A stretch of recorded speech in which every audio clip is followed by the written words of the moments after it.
So now we see the black chemtrail shadow again. And the sun is over there, and it's casting a shadow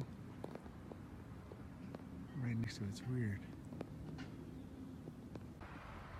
So there's 2 chemtrail shadows for one trail. How is that possible? See that?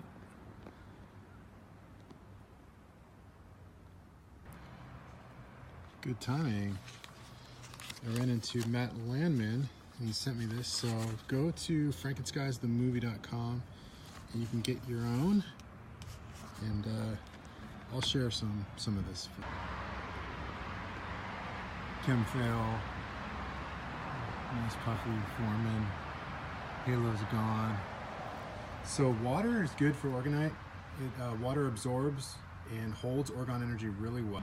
I put on my largest amulets, and I bring out the pulse pyramids, of course, and you don't have to say anything, your intention is enough, and it's not woo-woo nonsense, it actually kind of works.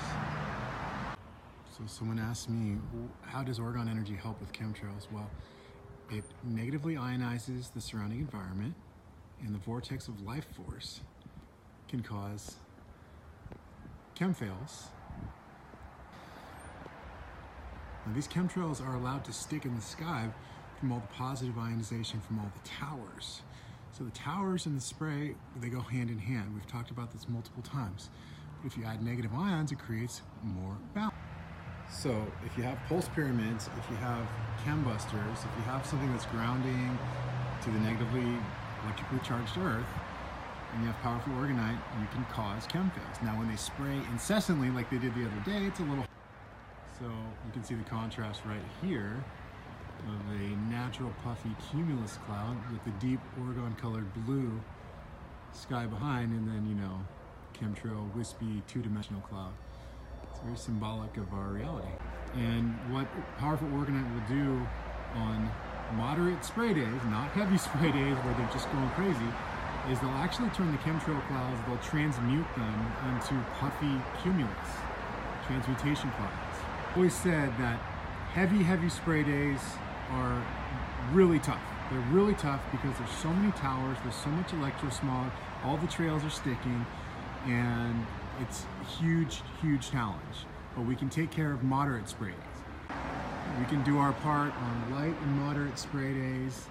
And on those heavy days, we just, we focus on heavy metal detox and staying positive and, staying healthy. And they also, that's the west right there. That's where everything blows in from the coast.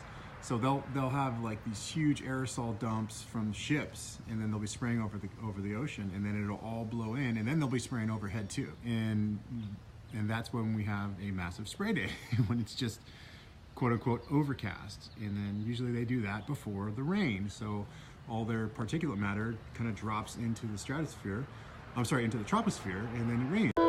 So it's really important when you see these spray days to remain positive and, have good thoughts, because your body in a fearful state produces acidity. And you don't want your body in an acidic state.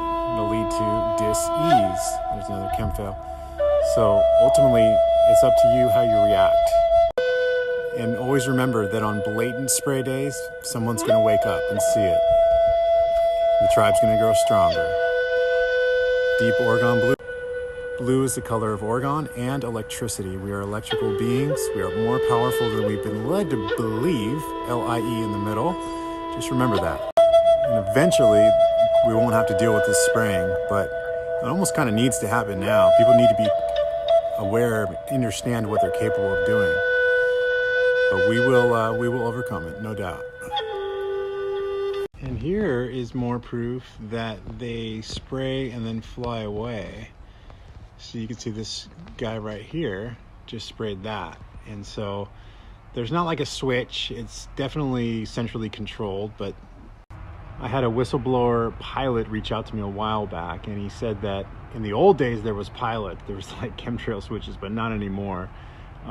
It's actually centrally controlled with like RNAV GPS. Crazy stuff, huh?